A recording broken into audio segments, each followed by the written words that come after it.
Assalamualaikum warahmatullahi wabarakatuh. Saya Vira Mustika Indraswari, NIM 18043049. Pada kesempatan kali ini, saya membuat video webinar presentasi untuk menjawab pertanyaan-pertanyaan pada minggu ke-12 mata kuliah Sistem Informasi Manajemen. Baiklah, saya langsung masuk ke pertanyaan pertama, yaitu pertanyaan pada buku Kelly. Explain why is it important to capture and manage knowledge? Mengapa penting untuk menangkap dan mengelola pengetahuan adalah karena yang pertama dapat mempercepat akses terhadap informasi dan pengetahuan. Knowledge management mempermudah pencarian informasi atau orang yang memegang informasi yang Anda butuhkan. Ini dapat meningkatkan efisiensi dan produktivitas dan memungkinkan dapat bekerja lebih baik. Yang kedua, meningkatkan proses pengambilan keputusan. Karyawan dapat meningkatkan kualitas dan kecepatan pengambilan keputusan dengan mengakses pengetahuan seluruh organisasi saat mereka membutuhkannya. Saat membuat keputusan, alat kolaborasi perusahaan memfasilitasi akses terhadap pendapat dan pengalaman orang yang berbeda, yang dapat memberi kontribusi perspektif tambahan pada pilihan yang dibuat. Yang ketiga, dapat menciptakan inovasi dan perubahan. Aktifkan dan dorong pembagian gagasan, kolaborasi, dan akses terhadap informasi terbaru. Knowledge management memungkinkan individu untuk merangsang inovasi dan perubahan yang dibutuhkan untuk mengembangkan organisasi dan memenuhi kebutuhan bisnis yang kian terus berubah. Yang keempat, meningkatkan efisiensi tiap unit operasi dan proses bisnis organisasi. Dengan akses informasi dan sumber daya yang lebih cepat ke seluruh organisasi, pekerja dapat bertindak cepat. Sebuah studi yang dilakukan oleh McKinsey dan CO pada bulan November 2011, di mana lebih dari 4.200 eksekutif diwawancarai di seluruh dunia, menunjukkan bahwa penggunaan teknologi kolaborasi sosial telah memperbaiki proses bisnis dan kinerja organisasi secara umum. Dan yang kelima, meningkatkan kepuasan pelanggan. Berbagai pengetahuan dan kolaborasi silang membantu meningkatkan nilai yang ditawarkan kepada pelanggan. Organisasi juga mampu memberikan jawaban lebih cepat atau dapat mempersingkat waktu yang diperlukan untuk memperbaiki produk atau layanan kepada konsumen. Selanjutnya, pertanyaan kedua di buku Kelly, Compare and contrast tacit knowledge and explicit knowledge. Tacit knowledge, pengetahuan yang dapat yaitu pengetahuan yang terdapat di dalam otak atau pikiran seseorang sesuai dengan pemahaman dan pengalaman orang itu sendiri. Biasanya pengetahuan ini tidak terstruktur, susah untuk didefinisikan dan diberitahukan dengan bahasa formal kepada orang lain, dan isinya pun cukup mencakup masalah pemahaman pribadi. Pengetahuan ini umumnya belum terdokumentasi karena pengetahuan ini masih terdapat di dalam pikiran seseorang. Tacit knowledge memiliki ciri-ciri. Yang pertama, tacit diperoleh dari pengalaman yang pernah dirasakan. Yang kedua, tidak mudah dikomunikasikan atau diberikan kepada orang lain karena sulit untuk diekspresikan. Yang ketiga, pengetahuannya dapat ditransfer secara eksekutif melalui bertatap muka person to person, yaitu pengetahuan yang didapat oleh kita akan mudah untuk ditransfer melalui percakapan dengan orang lain. Selanjutnya, explicit knowledge, yaitu pengetahuan yang sudah dikumpulkan serta diterjemahkan ke dalam suatu bentuk dokumentasi atau rangkuman, sehingga lebih mudah dipahami oleh orang lain. Pengetahuan ini bersifat formal dan mudah untuk dibagikan ke orang lain dalam bentuk dokumentasi, karena umumnya merupakan pengetahuan yang bersifat teori yang mempermudah seseorang dalam membagi pengetahuannya kepada orang lain melalui buku, artikel, dan jurnal tanpa harus datang langsung untuk mengajari orang tersebut. Dalam proses penerapannya pun, pengetahuan eksplisit lebih mudah karena pengetahuan yang diperoleh dalam bentuk tulisan ataupun dokumentasi. Untuk perancangan selanjutnya, explain how knowledge management infrastructure and knowledge management machine become fundamental requirement to make knowledge management system runs well. Infrastruktur manajemen pengetahuan dapat membuat sistem manajemen pengetahuan berjalan lebih baik dengan cara yang pertama, infrastruktur manajerial. Peranan manajerial sangat berpengaruh dalam menentukan tingkat kesuksesan penerapan knowledge management dalam suatu perusahaan. Infrastruktur manajerial menyediakan dukungan untuk pengalokasian sumber daya, pengambilan keputusan, dan praktek yang inovatif, sehingga aktivitas yang berhubungan dengan pembuatan, penyimpanan, dan penyebaran pengetahuan dapat berjalan dengan baik. Yang kedua, teknologi infrastruktur. Teknologi adalah penunjang yang sangat penting bagi knowledge management proses. Infrastruktur ini menyediakan mekanisme dan alat di mana individu yang ada dapat saling bertukar dan membagikan informasi dan pengetahuan mereka. Sistem yang ada memungkinkan pencatatan, transmisi, ekstraksi, dan pengetahuan yang ada. Sebuah sistem pengetahuan yang dibangun dengan baik akan berfungsi sebagai bagian dari infrastruktur teknologi. Dan ketiga, infrastruktur sosial. Pembentukan lingkungan sosial dalam organisasi bisa beragam satu sama lainnya, bergantung kepada hal yang saling bertentangan dan harus dipilih salah satunya, seperti hasil pribadi ataupun hasil bersama, kompetisi atau kolaborasi, prioritas jangka pendek atau prioritas jangka panjang, hubungan eksternal atau hubungan internal, serta tradisi ataupun inovasi. Sedangkan mekanisme manajemen pengetahuan menjadi kebutuhan mendasar untuk membuat sistem manajemen pengetahuan berjalan dengan baik, yaitu dengan cara membangun sarana secara struktur atau organisasi untuk mendorong manajemen pengetahuan dengan melibatkan atau tidak melibatkan teknologi informasi, tetapi pasti melibatkan pengaturan secara organisasi atau sarana sosial atau struktural untuk memfasilitasi manajemen pengetahuan.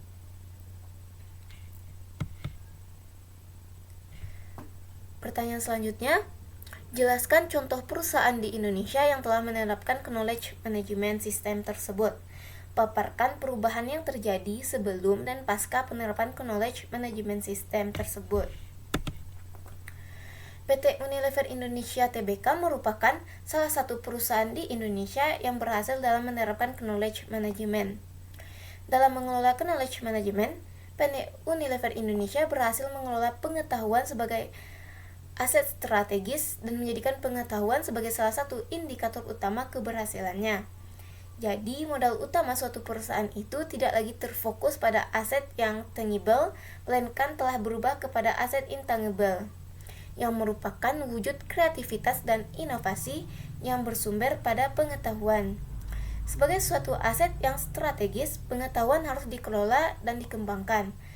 Dengan manajemen pengetahuan yang paling efektif, akan terciptalah iklim yang kondusif atau budaya belajar dari berbagai pengetahuan, sehingga pengetahuan para individu atau karyawan yang berada dalam perusahaan sangat beragam, menjadi mudah untuk dipadukan hingga menjadi pengetahuan organisasi atau perusahaan. Peran knowledge management yang dilakukan oleh PT Unilever Indonesia ialah: yang pertama, komunikasi pemasaran yang bersifat one voice, yaitu penjelasan one voice adalah walaupun sistem komunikasi yang digunakan oleh perusahaan berbeda-beda, tetapi jika sudah dikoordinasi dan memiliki misi yang tepat, maka itu akan meraih konsumen dengan mudah. Yang kedua, pengembangan SDM. Hal-hal yang dilakukan adalah dengan membuat Performance Development Program atau PDP, yaitu karyawan melakukan pekerjaannya sesuai dengan kemampuannya. Setiap pertengahan tahun, PDP dimonitor melalui Continuous Improvement Discussion atau CID untuk membahas hal-hal yang diperlukan guna mengembangkan sistem kerja dari karyawan. Yang ketiga, ada budaya coaching. Budaya coaching di sini menjelaskan bahwa seorang senior manager ditempatkan di suatu departemen untuk membantu atau memimpin karyawan-karyawan yang tergabung di dalam departemennya. Yang keempat, ada budaya sharing knowledge. Di sini menjelaskan tentang Unilever Indonesia menunjuk seorang senior manager untuk menjadi learning champion dengan sukarela untuk membagi pengalaman dan pengetahuan mereka di dalam ahlinya masing-masing. Perubahan yang terjadi sebelum dan pasca penerapan Knowledge Management System antara lain, setelah Knowledge Management System diterapkan, adanya penghematan waktu dan biaya, yaitu bagaimana perusahaan memanfaatkan waktu dan biaya yang ada untuk melakukan hal-hal yang berdampak positif bagi perusahaan.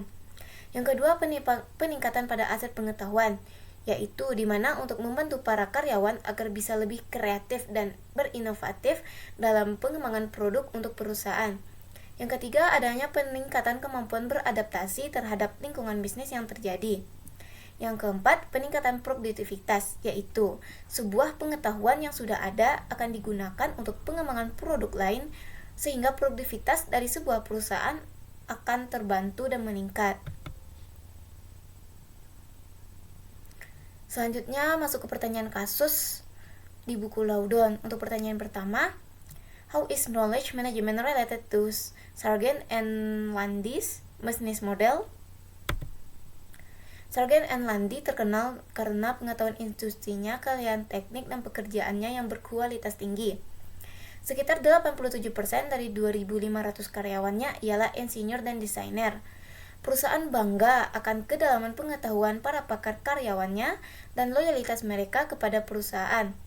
Rata-rata karyawan bertahan di perusahaan selama 15 tahun, seringkali lebih lama.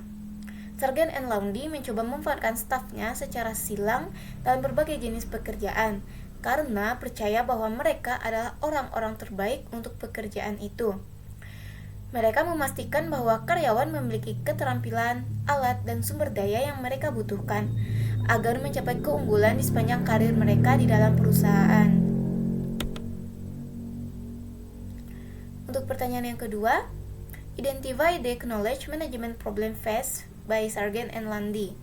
What management organization and technology factor contribute to this problem? Yang pertama, manajemen. Manajemen Sargent dan Lundy mengetahui bahwa sekitar setengah dari karyawan perusahaan yang paling berpengalaman termasuk insinyur, desainer, dan ahli tenaga akan memenuhi syarat untuk pensiun pada tahun 2015. Ketika mereka keluar dari perusahaan, mereka akan membawa pengetahuan bisnis penting bersama mereka. Yang kedua, organisasi. Meskipun insinyur memiliki akses ke database pengetahuan tentang proses dan prosedur perusahaan yang terdokumentasi, tacit knowledge para ahli lebih sulit untuk ditangkap. Perusahaan merekrut sekelompok besar rekrutan baru dengan sangat cepat untuk menggantikan para pensiunan. Perusahaan juga perlu menemukan cara untuk mentransfer keahlian karyawan berpengalaman, termasuk tacit knowledge mereka, kepada karyawan baru dimanapun mereka berada. Selanjutnya, teknologi. Pelatihan perusahaan dan fasilitas pembelajaran perlu dipusatkan dan dirombak untuk memudahkan para ahli berbagi pengalaman dan keterampilan industri serta pengetahuan diam-diam. Untuk pertanyaan yang ketiga, describe the solution selected for this problem. What is effective? Why or why not? How much did I change this frame, operation, and decision making? Solusi yang dipilih untuk masalah ini adalah dengan mengimplementasikan platform manajemen bakat baru berdasarkan SAP, Success Factor Learning Management System. Solusi ini efektif karena perangkat lunak terintegrasi mengarahkan melatih karyawan baru, bisnis sosial, dan alat kolaborasi antara sistem manajemen pembelajaran, manajemen kinerja, perangkat lunak perekrutan, perangkat lunak pelacakan pelamar, perencanaan suksesi, manajemen bakat, dan analitik HR, serta memiliki kemampuan pelaporan dan pelacakan untuk pengembangan karyawan. Pengaruh operasi itu terhadap perusahaan dapat membuat operasi perusahaan menjadi lebih fleksibel dan pengambilan keputusan pun menjadi lebih cepat. Karena tim pelatihan teknis menggunakan success factor untuk bekerja dengan para ahli perusahaan dan mengembangkan berbagai program pelatihan dan rencana pembelajaran untuk teknologi tertentu. Video dan kursus online ditambahkan ke gudang pelatihan perusahaan bersama dengan rencana pembelajaran yang dipersonalisasi untuk orang-orang yang bekerja dengan disiplin ilmu dan teknologi tertentu. Selain itu, penerapan SAP juga memudahkan karyawan untuk berbagi pengetahuan bahkan secara real time dengan memanfaatkan komunitas praktik dengan lebih baik.